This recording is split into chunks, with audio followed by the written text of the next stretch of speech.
اعوذ باللہ من الشیطان الرجیم بسم اللہ الرحمن الرحیم۔ شروع اللہ کے نام سے جو بڑا مہربان نہایت رحم کرنے والا ہے۔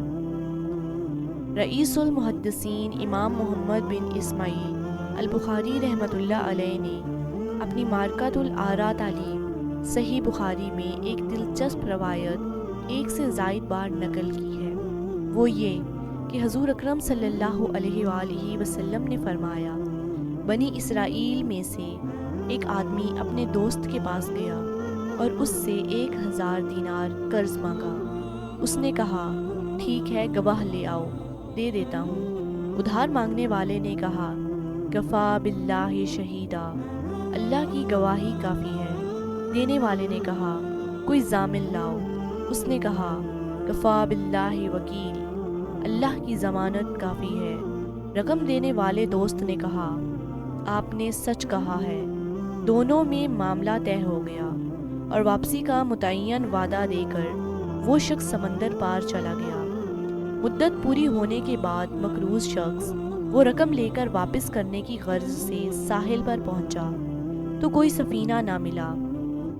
بالآخر ایک درخت کا تنا لے کر اس میں سوراخ کیا اور رقم کے ساتھ ہی ایک خط لکھ کر اس میں ڈالا اور وہ سوراخ بند کر دیا اور سمندر میں یہ کہتے ہوئے بہا دیا، یا اللہ، تو جانتا ہے یہ رقم میں نے تجھے گواہ اور ضامن ٹھہرا کر قرض لی تھی۔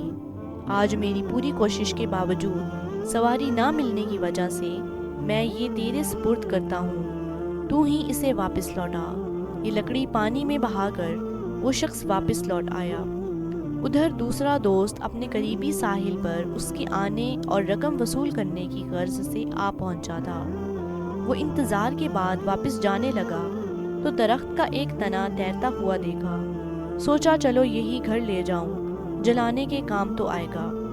گھر جا کر لکڑی کو پھاڑا تو اس میں سے 1000 دینار اور خط نکل آیا، جس میں تحریر تھا کہ میں وقت مقرر پر ساحل سمندر پر آپ کا مال واپس کرنے آیا تھا، لیکن سواری نہ ملنے کی وجہ سے حاضر نہ ہو سکا۔ پھر اگلے روز 1000 دینار مزید لے کر اپنے دوست کے گھر جا پہنچا کہ یہ لو رقم، کل یہ مجبوری ہوئی تھی۔ اس نے پوچھا، کیا پہلے کچھ آپ نے مجھے بھیجا ہے؟ اس نے ساری بات بتا دی تو صاحب مال نے کہا، اللہ تعالیٰ نے آپ کی امانت باسلامت مجھ تک پہنچا دی تھی، یہ دوسری رقم آپ لے جائیں، اللہ آپ کا حامی و ناصر ہو۔ اس حدیث میں الحب فی اللہ کا نظارہ جھلک رہا ہے۔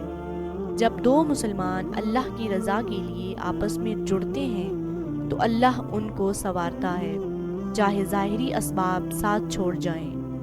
نیز اسلامی معاشرت نے ہمیں یہ طریقہ سکھایا ہے کہ لین دین کے ایسے معاملات حیاتہ تحریر میں لائے جائیں تاکہ باہمی طور پر بدگمانیاں اور بدعنوانیاں پیدا نہ ہوں اور سب انسان حسن معاشرت سے راحت پائیں۔